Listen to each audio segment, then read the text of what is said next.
My pleasure to introduce our special guest, Alzheimer's Australia's special guest for Dementia Awareness Month, Dr. Ron Peterson, a world leader in the field of Alzheimer's disease and dementia. A professor of neurology, Dr. Peterson is director of the Mayo Clinic Alzheimer's Disease Research Centre and the Mayo Clinic Study on Aging in the United States. He was Ronald Reagan's personal physician and treated the former American president's Alzheimer's disease. Dr. Peterson is a member of the World Dementia Council, an organisation that unites leading experts from across the global dementia community, including people living with dementia, with the shared ambition of finding solutions to this devastating condition. He is one of the recipients of the 2004 MetLife Award for Medical Research in Alzheimer's Disease. He told me when we were in the National Press Club in Canberra the other day, it's a bit like the Nobel Peace Prize. And the 2005 Potemkin Prize for Research in PICS, Alzheimer's and Related Disorders of the American Academy of Neurology. In 2011, he was appointed by Professor Obama's administration to serve as the chair of the Advisory Committee on Research, Care and Services for the US National Alzheimer's Project Act. He's been vital in the work America has done to develop a national plan to eliminate Alzheimer's disease by 2025. And boy, we wish you well, I tell you, to talk about what's happening overseas and other places in the world of dementia, and to highlight the importance of a fully funded national dementia strategy. Please welcome Dr. Ron Peterson. Thanks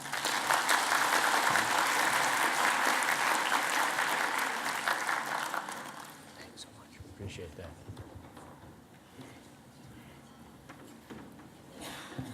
Well, good morning, and thank you so much for the kind invitation, and I appreciate those kind words. I want to thank you, Alzheimer's Australia, Catherine, for the kind invitation, and I've enjoyed this morning's program already. In fact, I think Mark and Maria have handled most of what I was going to say, so let me just take questions.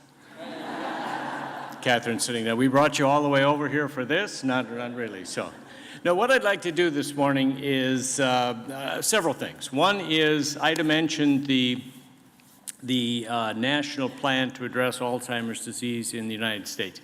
It's not a perfect plan by any means. It's not necessarily an international model. But if I could share some of the structural features of it with you, perhaps as you develop your national strategy, you could take the good and leave the bad. So that's first. Second, I'd like to just take you on a whirlwind tour of where Alzheimer's disease research is right now, sort of where it's going, and just give you a very brief glimpse of the field and what we hope is going to be happening to have impact on this disease going forward. And then finally, the important part, I've got a video at the end. And this is a video of just a few minutes from a clip of the documentary Glenn Campbell, I'll Be Me. As many of you may remember Glenn Campbell as a world-known country singer who developed Alzheimer's disease, decided to go on tour after the diagnosis, and a documentary was made about his life on tour. And there's a couple of interesting features in that video I'll mention in just a moment. So, with that, let me start. And we've already heard this from Mark in terms of what is dementia. Basically, a problem with thinking, often with memory, and it affects your daily function. That's sort of what dementia is. Alzheimer's disease, as he said, is a subtype of that. When we think about the broader scope of dementia, there are several different varieties, and Mark had a nice overlapping diagram, and that's what this pie chart is to mean, that in fact, most of dementia in aging is Alzheimer's disease, but in fact, there are several other types. And we heard from Tim and Ann this morning about dementia with Lewy bodies. It's down there on the bottom, and it can be combined. You were diagnosed first with Alzheimer's disease, subsequently with Lewy body. Probably both correct, since they can coexist, and that's what we see up there. So dementia is a broader construct. I'll talk a lot about Alzheimer's disease this morning, but I'll really be talking about dementia in general. So just, you can interchange those more or less. Although I will talk about the specific underlying biology of Alzheimer's disease also, so I'll bring that back. So here's a figure that we use to kind of put the whole problem in perspective. So what we're plotting here are a number of individuals with Alzheimer's. Don't worry about the numbers on the y-axis going up and down. Those are numbers that were specific to the United States, but they could be anywhere. And then we're plotting the years across the bottom. So if there are no therapeutic advances between now and the middle of the century, here's what we're going to see. Number of cases clearly going up very dramatically. The orange segment of the bars refers to people with mild disease. The yellow is moderate to severe disease. So this is an unsustainable problem if we don't intervene between now and the middle of the century. But there are a couple of strategies. One strategy is, can we delay the onset? So if a person is destined to get it at, say, 72, and we could push that back to 75 or 78, then that's a big deal. And here's what we'll see then with the curves. Many fewer cases between now and the middle of the century because other things will happen to people, and we, in fact, will be able to reduce the total number of individuals with the disease. Another strategy will be, what about if we just slow down the progression? And then we see these figures. Same number of total cases, but in fact, there are more people in the orange part of the bar than in the yellow part of the bar. So people stay mild. They don't progress to the moderate and severely affected stages of the disease. And that's a big deal because, of course, for individuals, for families, and for healthcare societies, people can remain at home. So there's a reduced cost of the disease. Now, what we'd like to do ideally is both of those. So let's delay the onset and slow the progression. And if we do that, we have fewer cases, and of the cases that do develop it, they're of mild severity. So I submit that these are realistic goals. I'd like to say we're going to cure the disease by 2025, as the national plan has said, but probably not. But if we can make serious inroads like this, this will be tremendous for individuals. So with that as a backdrop then, in the US, we have this situation of Alzheimer's disease being the single disease that is one underfunded, and we've not made significant progress. So here is a 10-year period with the reduction in the number of deaths, annual deaths, breast cancer, prostate cancer, heart disease, stroke, HIV/AIDS, all getting better. And they've had significant funding increases. Alzheimer's disease, the death rate's going in the other direction. It's an incurable disease, as we know it right now. And here's the cost, at least in the US, the cost to the system, if, again, there aren't any modifying therapies developed over that time course. It's going to escalate, and notice that we're talking here about billions of dollars. So when you get out to 2050, that number becomes $1.2 trillion to care for people with Alzheimer's disease. So clearly untenable. So with that as a backdrop, then the National Alzheimer's Project Act was developed in the US. It was passed unanimously by Congress in 2010, and the President signed it into law immediately in 2011.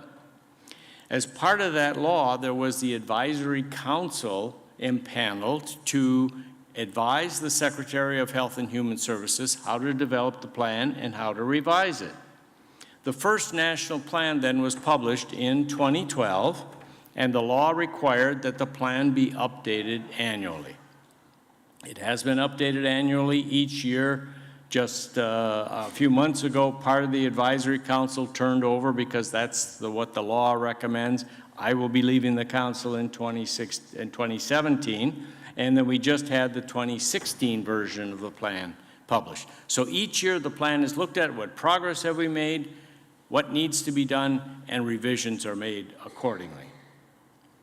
So the structure of the plan is, one, you have the plan itself, and as I said, revised annually, but it focuses on current activities and it focuses on the current federal budget for Alzheimer's disease.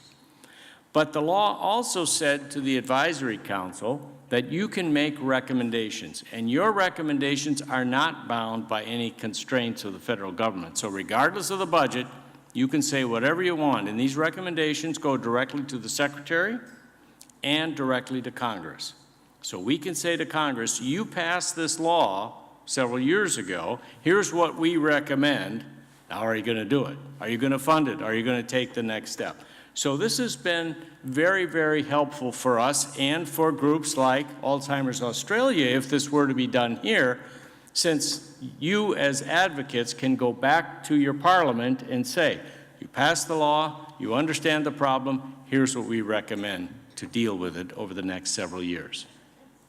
This is what the plan looks like. This is the published version. All subsequent versions have been online, but they all look like this. And the primary goal for the plan is to have an effective treatment online by 2025. Now, why 2025? Nothing magical about that. We had long arguments. Should it be 2020? Should it be 2025, 2030?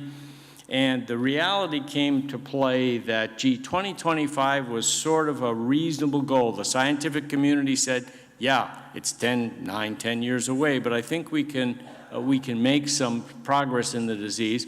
But of course, the individuals with the disease say, gee, that's a long way off, and what are we going to do between now and then?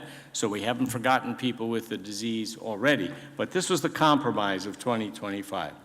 There are 5 goals in the plan. The first one I've outlined as being to effectively treat the disease by 2025. The second one deals with clinical diagnosis. Can we make a more accurate diagnosis? Can we make it earlier in time? The third one has to do with delivery of care and services, with a focus on the carer as a vital point, a person involved in this dyad or in the overall clinical picture. The fourth one has to do with education and awareness, and the fifth one are metrics. How are we going to measure whether, in fact, we're making progress? So, to help us actually make the research advancements over time, the plan has recommended that the National Institutes of Health, which is like your NHMRC, actually hold some summits and bring together world international experts in the field to tell us where we are, where we need to be, and what are the gaps in research. So 4 summits have been held over the last several years. In 2012 and 2015, a summit on Alzheimer's disease specifically, 2013, 2016, a broader related dementia. So this is where dementia with Lewy bodies, frontotemporal dementia, vascular dementia come into play. But we've had these, and the outcropping of these particular summits have in fact affected the direction of research in the country, because recommendations have come out of the plans, the recommendations have been translated into milestones, and the milestones have been translated into funding opportunities for the research community. So in fact, these have translated directly to increased funding.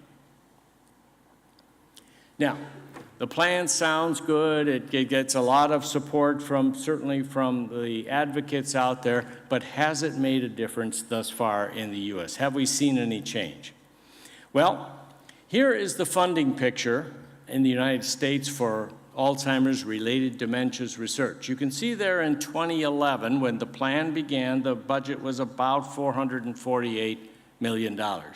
And the way things go in the U.S., they remain pretty flat over the years, especially if you take into account inflation versus modest increases. It's basically flat. So this was the projection of the budget for Alzheimer's disease and related dementias over the subsequent 5 years. Well, what happened over those years was not good in the general federal funding picture. That is, there was a lot of argument about costs of federal government. You can tell that you've heard, no doubt, that there's more of a stalemate in Congress than anything else. Not much is getting done because each side is fighting for its own principles. And in fact, in 2013, there was what was called sequestration, which was an across-the-board reduction in all federal budgets by 5%. But as you can see, there was a little bit of a bump here in Alzheimer's disease in 2013 because Dr. Francis Collins, who heads the National Institutes of Health, found some money in his discretionary back pocket to pull out and give to Alzheimer's disease, which was a big deal because he was making a statement. Even though everything else is going south, the national plan has charged us with making a difference in this disease in the next 10 years. We can't let it go south. So he pulled out some money, and similarly in 14 and 15, there were modest increases when there wasn't much in general going on in terms of federal funding increases. But the game changer happened earlier this year, when Congress, in fact, added $350 million new dollars to the federal budget. So we went from 448 back in 2011 to $991 million this year. Now, one of the recommendations that the National Advisory Council has been making since the onset has been that we need $2 billion a year in research to affect a real change in Alzheimer's disease trajectory. And that's not out of scope of other chronic diseases in the country. So cancer gets about 5 or 6 billion, HIV/AIDS gets 3 billion, heart disease gets 2 to 3 billion, diabetes gets 1 billion. So 2 billion for Alzheimer's disease is not at all out of the realm of possibility. So we're getting there. We're short of 1 billion yet it's likely that we're going to get there because the federal budget for 17 has not been approved yet, and with the turmoil in the United States, presidential election and everything, everybody's sort of holding their breath right now, and consequently the 17 budget probably will not be forthcoming till maybe early into 2017. But the good news is the House of Representatives Appropriations Subcommittee has recommended $400 million new dollars, and the Senate Appropriations Committee has recommended $450 million new dollars. So when they compromise, likely we're going to be in that ballpark for 17. That'll get us up to near $1.4 billion for 17, on our way, hopefully, to the $2 billion mark. Here's another way of looking at it, a little more graphically dramatic, I think, is the fact that here's what's happened in overall funding, almost toward that $1 billion number. Now, what's also helped us along the way, again, probably as a result of the passage of the National Alzheimer's Project Act, is that something called the Alzheimer's Accountability Act was passed in 2014. This charges the National Institutes of Health with the task of asking the scientific community, how much is it going to cost in the next year for us to get to that 2025 goal? So in FY17, what will it take? The budget recommendation came out to be $323 million new dollars. They just published the 2018 recommendation. They have to be a couple years ahead, and that's $414 million. So I think all the people are sort of coalescing around the same numbers, and the trajectory is looking good. But we'll have to wait and see, because one never knows with an administration change what's going to happen, but we'll see. So the national plan highlights, I won't go into detail, but each year several activities have happened, like these various summits, which have turned into milestones, which have then turned into budgetary recommendations and funding of research applications focused on improving research in Alzheimer's disease. So, has it been effective? I think so. It's raised awareness, and I think the scientific community is excited about this, and I think the general public and Congress are also really behind this. So we're hopeful we're going to get there. Now, Ida mentioned the World Dementia Council. You may remember previous Prime Minister of the UK, David Cameron, when he was president of the G8, now G7, held his last summit in 2013 focused on dementia. And that was the first time this had ever been done, that forum was used to really highlight a particular disease focus.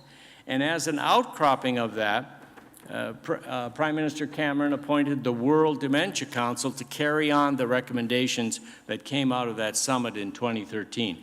And so this group's been meeting 3 to 4 times a year around the world, trying to muster the same kind of enthusiasm internationally as has happened in the UK and in the G7 countries. And your own Kate Swather is part of that group. And in fact, The committee met in Toronto in August, and we'll be meeting again the first part of next year. And importantly, now low and middle income countries have been included. So it's not just a G7 exercise anymore. It's not even just a G20, but in fact involves many countries around the world. And I think that's important because while in Australia, in the United States, in Western Europe, the numbers of individuals with dementia are likely to double over the next 30 years or so. But in Africa, in India, in China, areas in Asia, it's going to quadruple. So we've got these tremendously large populations that are aging very rapidly, and they're going to experience tripling and quadrupling of the number of people with dementia. So this is a global phenomenon, and the World Dementia Council is hopefully going to bring attention to that. Okay, now let me shift gears and get to the second part and talk a little bit about where we are in the field with regard to dementia. And again, Mark and Maria gave us a good overview this morning on where we are from their perspectives. Formerly, and I think I actually was able to pull out, Maria didn't have a pointer. I have a pointer, I don't know if it's going to work. We'll try and shoot across the room here, but I'll go both sides. So we have, I guess I can see these a little bit. We've got dementia down here in the right-hand corner, and that's the degree of impairment that affects daily function. But the field has moved back to really take on milder and milder forms of the disease. So so-called mild cognitive impairment that Mark talked about means that somebody's a little bit forgetful, more forgetful than they used to be, more forgetful than they ought to be, but they're functioning pretty well. They're out and about, driving, doing their taxes, paying their bills.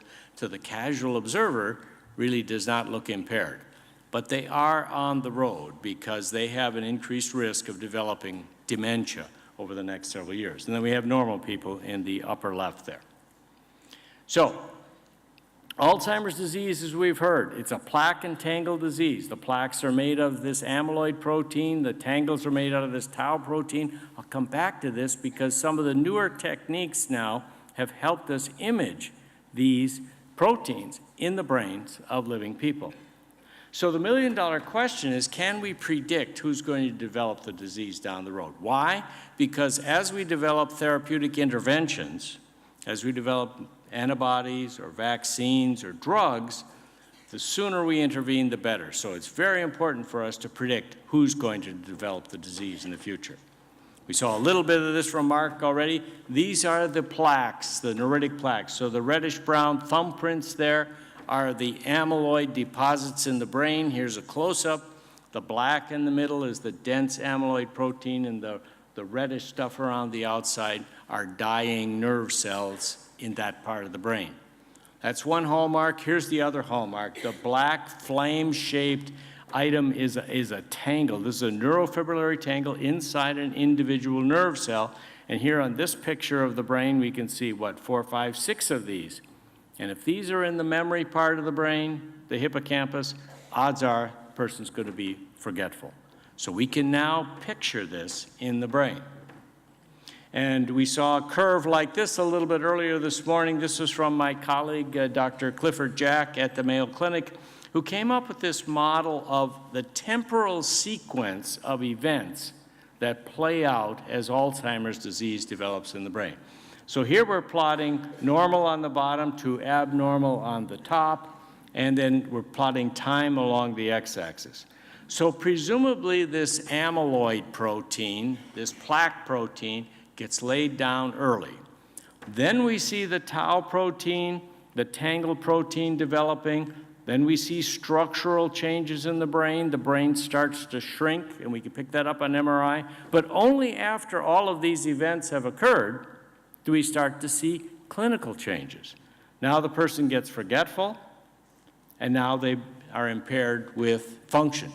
So the dementia stage, the clinical stages, happen way downstream from the biologic events upstream. And so our focus has been to try to detect them as soon as possible. So I mentioned the term biomarker. What's a biomarker? Well, it's a measure of brain pathology that can be obtained in a living subject. And these are sort of proxies for what's going on in the brain. Do we have biomarkers in other fields? Absolutely. Heart disease, cholesterol. Cholesterol in the blood is a biomarker for heart disease. So we now are developing biomarkers for Alzheimer's disease. Don't worry about this, it gets busy. But the top group there are measures of the amyloid protein. So amyloid PET means an imaging scan. CSF means cerebrospinal fluid obtained with a lumbar puncture or spinal tap. The second group are measures of the tau protein, the tangle protein. Then after they have done their effect, we see the measures of neurodegeneration. These are picked up by a glucose PET scan, picked up by a spinal tap or by an MRI scan. So now we take the same picture and we graft on Alzheimer's disease to it, and now we have concepts like not just dementia, but dementia due to Alzheimer's disease, because that form of dementia is now due to these underlying proteins, amyloid and tau, in the brain. Similarly, at the mild cognitive impairment stage, then we also added this preclinical Alzheimer's disease. This means people are normal, cognitively normal, but they have the biologic features in the brain, the plaques and the tangles. So it'd be nice to intervene even back there before people become impaired. So some of these imaging tests then have given us a window into the brain. One of them being structural, having to do with MRI scan. Another one is functional imaging. FDG PET means glucose PET, what part of the brain is doing what. And the last one is molecular imaging, looking at the individual proteins. So here is an MRI scan. So we're looking at a person from the front on, and I'll use my pointer on the sides with this one. The left hand is a normal person, memory impaired, dementia. This little tiny structure right in the middle part of the brain here is vital for memory. This is called the hippocampus, and you can see it shrinks over time as the clinical disease progresses. So we can now see that, and we can put very fine measurements on this and actually track this change in the brain. And here is the side, looking at the brain from the side, and Mason is spinning it for us here. The colored areas are areas that shrink early in Alzheimer's disease. The red, yellow, orange are areas that shrink early. So we can see it happens, but not everywhere in the brain. It's certain particular locales. Now, the functional imaging, it tells us what part of the brain does what. So just look at these pictures on the bottom here. We're looking at the brain from the side in particular, in these pictures right in here. Blue-black is normal, but to the extent we see green, yellow, red, orange, it means that part of the brain is not working as well as it formerly did, and it's probably abnormal. And that's the pattern, that red-green stuff we see on the bottom there, is the pattern we see in Alzheimer's disease. And then we can get fancy and put numbers on it for research purposes. So if Mason can spin this one, this shows the regions of the brain now that are metabolically not as active because of the Alzheimer's disease process. So this, in fact, is a signature of the functional abnormality in the brain. Gives us another good picture of what's going on. Here on the inside of the brain, there are certain areas that we see. So you get sort of a complementary picture between the MRI scan and the FDG PET scan. And then finally now, we can look at the individual nerve cells in the brain. And here's a study from down in Melbourne. Chris Rowe and colleagues here published this a few years ago, showing that the yellow curve, prevalence, means people are actually clinically symptomatic. The orange curve to the left means that we can now see this amyloid protein in the brain in normal people. Importantly, note in between, a 15-year window. This is an opportunity for us to intervene to try to stop the clinical damage from arising in the brain if we see these plaques in the brain. And this is the cornerstone of some of the treatment strategies that are out there right now. So here is a cross-sectional top-down view of a PET scan looking at the amyloid protein. And we see here that the yellow-green here is pretty normal. It's sort of nonspecific. But to the extent we see red up here and red around here, we see red here and red here, it means that amyloid is now deposited in the brain. Normal person, no amyloid. Middle one, memory impaired, some amyloid. Picture on the right, a lot of amyloid. But note this is idealized because when you go out into the community, like we're doing a study called the Mayo Clinic Study of Aging, where we randomly sample people in the community, you see a little bit of everything. So upper left, cognitively normal person, negative scan, no red. Bottom left, cognitively normal person with redness. So this person, in fact, has amyloid in his or her brain. Similarly, the middle column, a memory-impaired person on the top, negative. One on the bottom, positive. And then we have the dementia, Alzheimer's dementia person in the bottom right. So the million-dollar question is, the person on the bottom left and the middle bottom, are they going to progress? Are they going to develop clinical symptoms or worsening of their symptoms over time? And that's a million-dollar question we're trying to address with some of these longitudinal studies. So here's the distribution now. Mason, you can spin this one, of the amyloid protein. Again, sort of overlaps with glucose, sort of overlaps with MRI, but not really. There's differences too. So we're getting a lot of complementary information. So this is the amyloid protein. This is the plaque, one of the defining features of the disease. The other hallmark is the tangle, or the tau protein. And guess what? Now we can see that in the brain as well. This is a front-on view, normal on the left, and on the right, all that red-yellow means that this person has the tau protein spreading around the brain. And if you do the same thing here, now we can get a visualization. You can spin this one, Mason.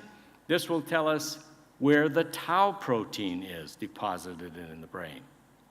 So this is still in the research vein. These scans are expensive. You can't do them on everybody in the population, but it does mean that we know so much more about the underlying disease now than we did 5 or 8 years ago, such that we can design studies like the one Mark mentioned with this antibody aducanumab that's meant to go in, grab this protein in the brain, and pull it out. And that's the strategy that's being used. So we can get fairly sophisticated now at these various levels of clinical impairment and grafting on the biomarkers to see whether, in fact, individuals have clinical impairments that are due to underlying Alzheimer's disease. Busy slide, don't worry about it. But these are the criteria for the dementia stage up here, the MCI stage, and even the preclinical stage that have now merged the clinical features for these diagnoses with the biomarkers to try to give us a feel for how certain we are that, in fact, this person's clinical difficulties are due to underlying Alzheimer's disease. All sounds good, helps us get grants from the NIH and come out and talk about it, but does it really work? Does it really apply in an individual person? So let's look at one case, obviously not a random selection, but a case that we saw recently. So it's a youngish woman. So I was struck when Ann said this morning, I think it was 59 when you were diagnosed. Here's a 53-year-old woman who'd had a year-and-a-half history, sort of something's changing, losing confidence.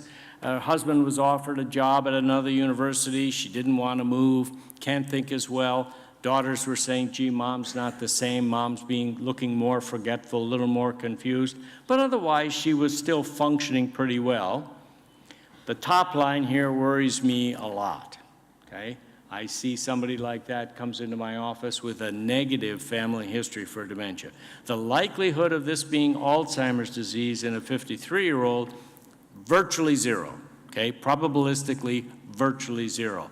On the other hand, the story is certainly worrisome. General health things there, nothing to be too concerned. So the first thing we did was let's measure her memory and thinking. So the top lines here, IQ 100 is sort of the population average, so she's a little over, a little under, pretty average, but good. Attention, executive function, 50th percentile, she's performing where she ought to, in the middle of the population. Language is actually quite good. She's up toward the 90th percentile. Visual spatial skills, do you walk around and get lost? 50th percentile, pretty good, but her memory, won't go into details here, but her memory is impaired. Not what you would expect for a 53-year-old person, not for somebody with her accomplishments. So, other cognitive functions were preserved, but her memory was out of line with what we would expect. So if we take this to the criteria slide now for mild cognitive impairment, she's sort of in the top line there, mild cognitive impairment, but we don't have any biomarker information. We don't know what it's due to, so we're just looking at calling her mild cognitive impairment. Put her in a research study, get some more information. So we do an MRI scan on her. We look at the size of her hippocampus, that memory structure here in the middle of the brain. We look at that structure. We measure it. Actually looks pretty normal for her age. So this doesn't help us much. But then we do one of these glucose PET scans. And now we see, lo and behold, she's got that pattern of the red-green stuff up in here, meaning that that part of the brain's not working very well. If you remember back to those spinning brains, this is the pattern we see in Alzheimer's disease. So she has some evidence that things are not working properly. Next step, we do the amyloid imaging scan. Oops, I'm sorry, this is a bigger picture of her FDG PET scan.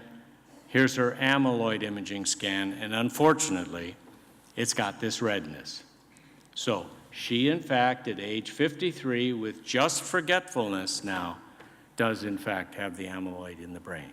So if we put her in the criteria, she's now moved down to the category in yellow there, MCI due to AD, high likelihood, because she has evidence of amyloid and she has evidence of neurodegeneration on that glucose PET scan. So we continue to follow her, see her back every year. 2 years later, now she's getting lost, more frequent forgetting, can't drive anymore. She's down in the dumps. She needs assistance to carry out daily activities. All of her cognitive testing has gotten somewhat worse. Her profile is getting worse. Her memory is even worse than it was before, so she's slipping downhill. We do the MRI scan again. Now it is abnormal as well. So now her memory structures have shrunken and are smaller than they used to be. We do the glucose PET scan. There's even more area of decreased metabolism. Brain's not working as well. Here's the bigger picture of what it looks like. And then we do the amyloid imaging test again, and it's even more abnormal. Ratio 2.7. It was 2.5 last time. At this time, the abnormal ratio was anything higher than 1.5 is abnormal. So she has more amyloid in the brain. Unfortunately, now clinically, she's progressed to the dementia stage because she's functionally impaired. She has all the positive indices, so now she, in fact, has dementia due to Alzheimer's disease. At this time was only age 55. So here's an instance where the biomarkers really did help us. Of course, what we really want to do next is to intervene as early as possible to try to prevent this from happening, but we're not there yet. And I'm sorry to say that she just passed away about a month and a half ago at age 62 and did, in fact, have Alzheimer's disease. So it's a sad case of somebody who was quite young when she developed the disease. This type of thinking helps her out, didn't help her out in terms of her clinical, but I think it sort of motivates why we're doing many of these treatment trials now with amyloid interventions, tau interventions. So where are we? You've already heard it. We're not that far along. This is what's out there right now. These are the cholinesterase inhibitors drugs, the donepezils, the rivastigmines, the galantamines that are out there. Help a little bit with the symptoms, but not cures by any means. NMD antagonist, memantine also, another drug that we add, helps a little bit, but generally is not a game changer. Where we're headed, of course, is to get at the underlying features. So attack that amyloid protein, attack that tau protein, either prevent them from being deposited in the brain or try to remove them once they've been there to actually have an effect on the course of the disease. So that's where you get at disease-modifying therapies.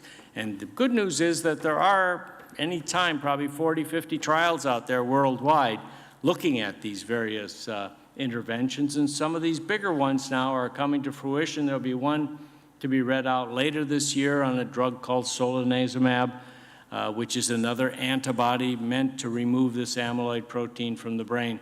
Just finishing up the trial, the results will be released probably in about November, so we'll know. And the new thing, the important thing about this trial that's going to be announced in November is people had to have the amyloid protein in the brain to get in the trial. So they had to have a positive PET scan to be allowed in the trial. And that's different from the other studies that have been done previously. And we're hopeful that this is going to let us know whether, in fact, this intervention is worthwhile or not. So let's take a look at this step back from the big picture. If we look at, as I've been hinting all along, we need to get in there and prevent the disease before it causes its damage. If you look at treatment in the far right, secondary prevention means that there's been some damage going on in the brain, but we're trying to stop it. Primary prevention means you're trying to stop these proteins from being deposited in the brain in the first place. Here is the clinical scheme we've been talking about. So you would take the clinical features of people, make them appropriate for that level of intervention. Here's what's going on in the brain. We've talked about the amyloid. We've talked about the tau protein, other changes that are going on in the brain, inflammatory changes, a variety of things. And then here are the strategies meant to intervene at each of these various areas to try to help us intervene at the appropriate place with the appropriate type of therapy. This is sort of the big picture of where we're headed and what's guiding the field now in the development of these therapies. And I hope I'd be able to come back in a couple of years and tell you that we've been successful here, we've been successful there with actual development of these disease-modifying therapies. This is an example of 4 of the trials that are currently out there right now. The one on the far left refers to, and it's being done here in Australia as well, in Melbourne.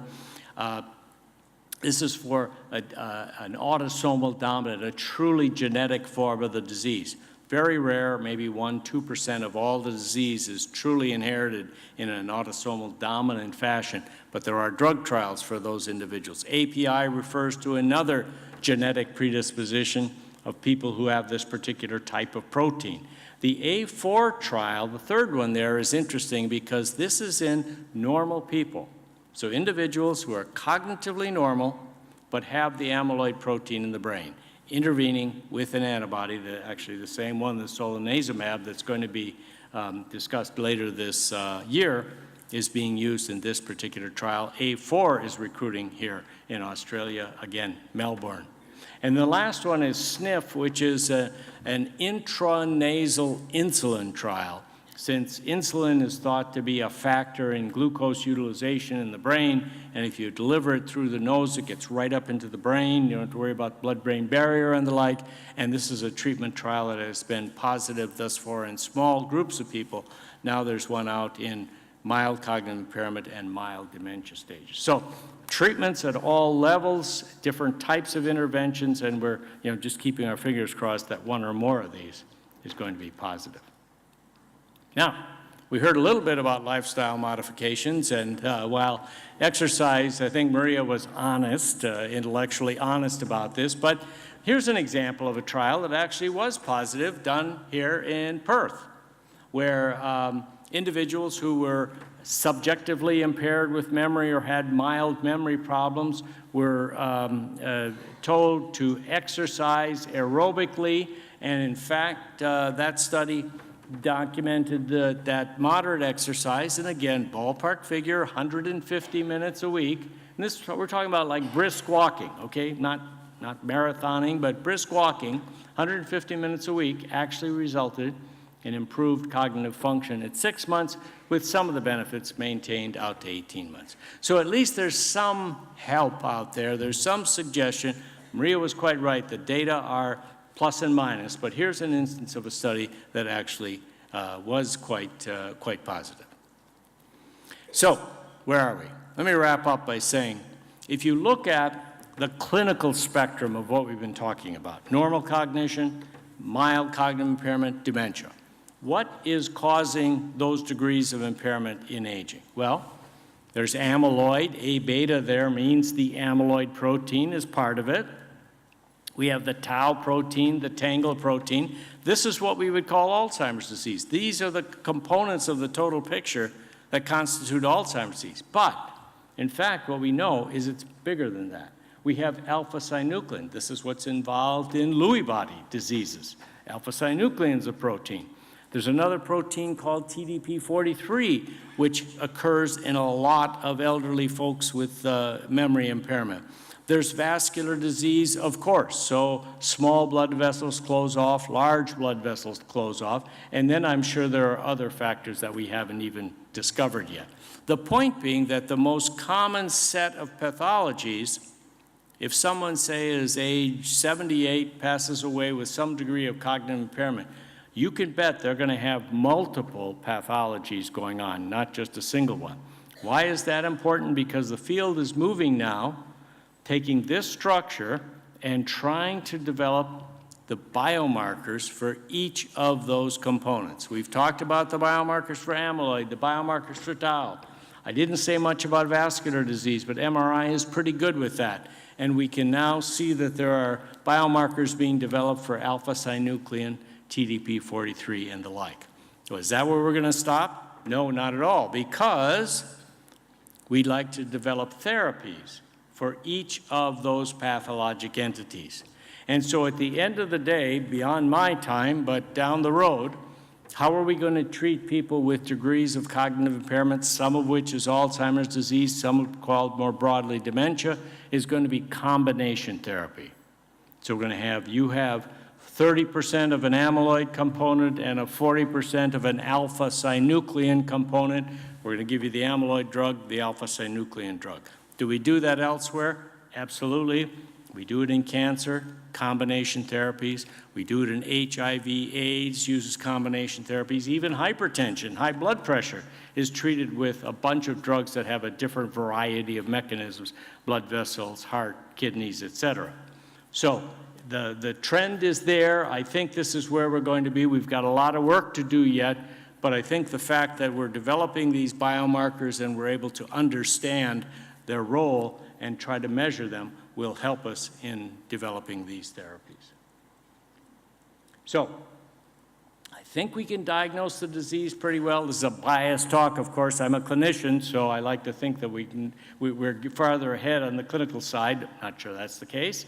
But we're also moving toward the idea of prevention with the use of these biomarkers, and hopefully the therapies will benefit from both of those kinds of approaches to dealing with these diseases. So that's part two. Now let me get to the good part. Those of you dozing off, now you can come back up. It's almost lunchtime. I'll get you there, unharmed, hopefully. The last thing I'd like to do is just show a clip of a video. I mentioned earlier that this is about Glenn Campbell, the country singer, who produced his last album in about 2010, 2011, Ghosts on the Canvas. And when artists finish their last albums, what do? They go on tour. And so around that time, he was diagnosed with Alzheimer's disease. So the question then that he faced, his family faced, and his whole crew faced, what do we do now? And so they sat down, had a heart-to-heart talk, and Glenn ultimately said, let's do it.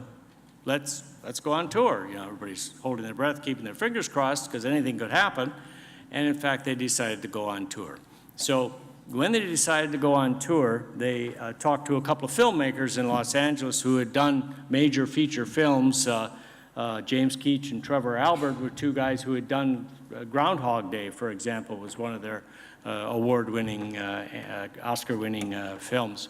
And they said, what, you want us to come over and film a guy with Alzheimer's disease? And they said, well, it's kind of interesting. It's Glenn Campbell, and he's going on tour. I said, okay. They wanted to keep everybody happy, so they said, we'll go over, spend a couple weeks filming him, we'll come back, we'll take a look at it.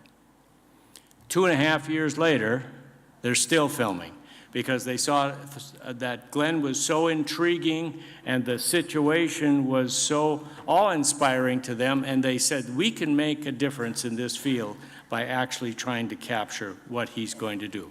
So the film, it's a documentary. It's called Glenn Campbell, I'll Be Me. It's available on DVD. I don't get anything for it. I'm not selling it, but I'm just saying it's an interesting depiction of what he did his last year on tour, a year and a half on tour. He did 151 shows over the course of about 18 months. The clip here shows one, him being examined in the office, so you can see how impaired he really is. He really had a degree of cognitive impairment that was not trivial. On the one hand, his degree of impairment. On the second hand, how functional he was. So his life wasn't over just because he was given the diagnosis of dementia. Rather, he said, I'm going to go out, I'm going to go on the road. This is what I do. So he went out there and lived another 18 months doing what he liked to do. But the clip also has a piece when he's performing at the Ryman Auditorium in Nashville, the old home of the Grand Ole Opry.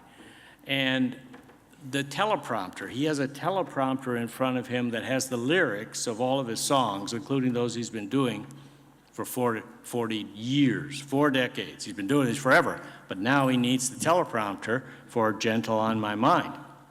Okay, at that particular performance, the teleprompter went out, and he was lost. And so you'll see how impaired he is. Not only could he not continue with the song, but he really had difficulty explaining what happened. He couldn't say, the crew said, don't worry, Glenn, teleprompter went out, we're going to boot it back up, blah, blah, blah, and he's up and running.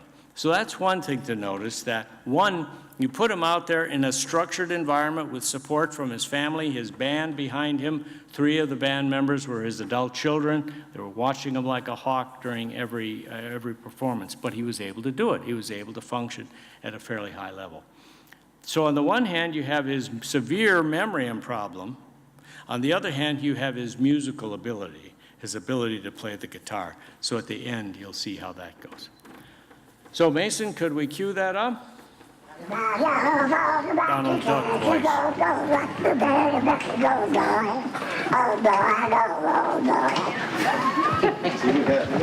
People say, is there no end to this man's talent? No beginning. Is there no beginning?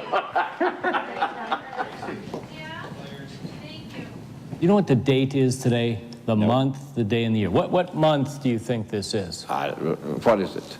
I don't know. Let's go look. Okay. What time of the year? Are we in winter, spring, summer, or fall? I don't worry about those Don't worry things. about that. I don't worry about them. All right. Do you know the year? What year Oh, is yeah, that? what, 1870, something like that? No. No. No, I don't pay attention to those things. Okay. When it's needed, I take care of that. Do you know where you are right now? What's the name of this place? I don't know. What kind of a place is this? Where have you come? Obviously, I'm being analyzed. Okay. So what kind of an what is this? Is this is it a hospital medical facility? Mm-hmm. That's what it is. Okay, right. Who was the first president of the United States? Can you go back to your school years? Who was the first president? My goodness, I don't know. Okay. I don't really use that very much lately. Sure. I'd like you to try to remember 4 words, okay? I'm going to give you 4 words. You try to remember them now. If, and but is my big one. Those are later. Those are later. Try to remember these 4 words, okay? Okay. Apple. Apple. Mr. Johnson. Mr. Johnson. Charity. Charity. And tunnel. And tunnel. Okay. Can you give those back to me now? No, I have no use for it now. Okay. Any of them? I just already passed it. That have gone already. Okay. I can play guitar.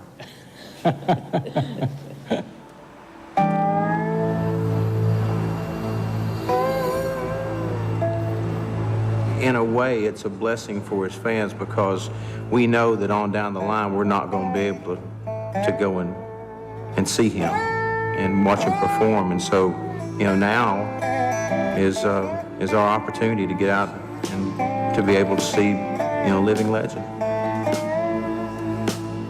Glenn and my dad were friends, and so his music filled the house, the Cash House. Music magically makes a difference in everyone's life. I mean, it's the fire that drives us on. It's what gets us through our rougher, harder times. I still cling to the fact that music does something to the molecules. I think that music is one of the only things that really collectively can change the molecules in all of us. And gosh, what an immense blessing to be able to have that impact on people.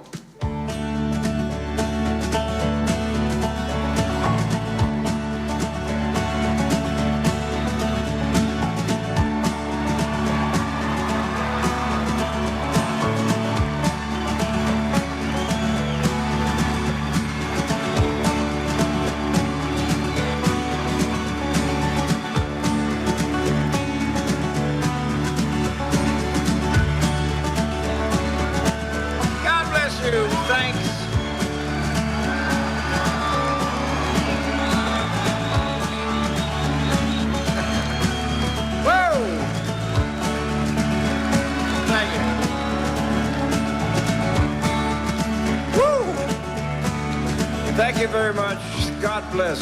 I really appreciate it. 'Cause it's knowing that your door is always open and your path is free to walk. That makes me chin pull out the... You got a thing right here. No, what is that? What's that? You have to have one of those things on me because I forgot everything I learned. Is that, you got I thought we had a thing. Because I forgot where A flat was, man. Unfortunately, our teleprompter went out right at the top of the show. Seriously. What? Our teleprompter went out. It just... Oh, I was wondering what it was. Has anybody here got everything, what do you call it? We got to work that. Hold on. What? We're going to pull it up. Okay, ready? Okay. 2, 3. Is it working? Hello! Oh, there we go! Yay! It's knowing that your door's always open and your path is free to walk. That makes me kin to leave my sleeping bag rolled up and stashed behind your couch. And it's nice knowing I'm not shackled by forgotten words and bonds and ink lanes that are light upon some line. That keeps you in the back roads by the rivers of memory. It keeps you ever gentle on my mind. Try a little kindness. You know, that thing has got this long guitar solo in it. Well, he's reading the teleprompter because he's pretty much reading the teleprompter for every song. He's singing and stuff, and he said, Glenn, play long guitar solo here. Okay. I'll play one then.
Of narrow-minded people on their narrow-minded streets.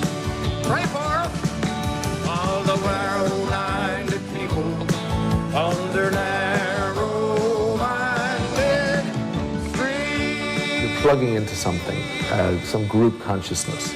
It's like you lose all self-consciousness, and it's just you, in a sense, are completely possessed by the music.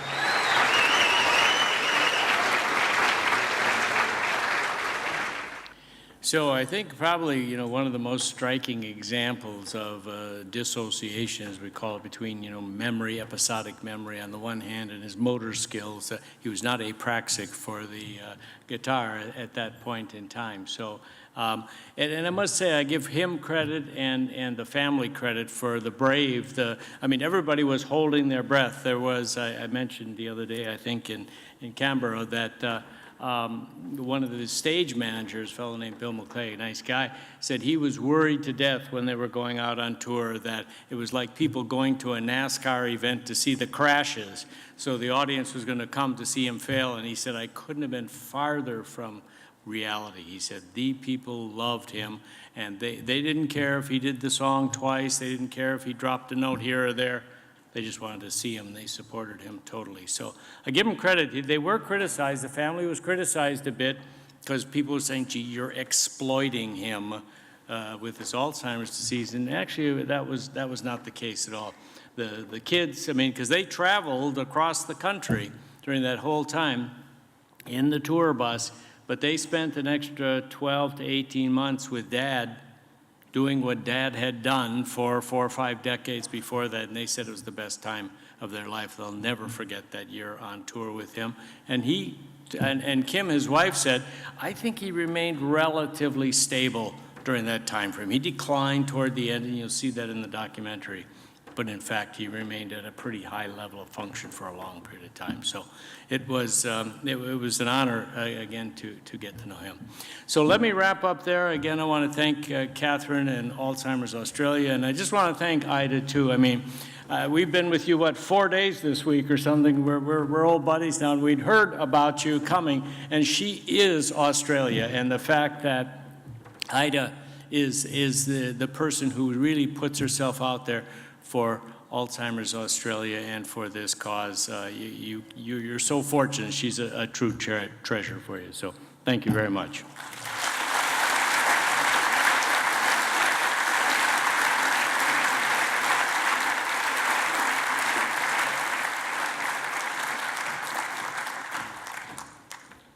Thank you very much, Ron. I was just saying to Ron's wife, Diane, I've got all of Glenn Campbell's records. She said we all do. I guess it shows you our generation.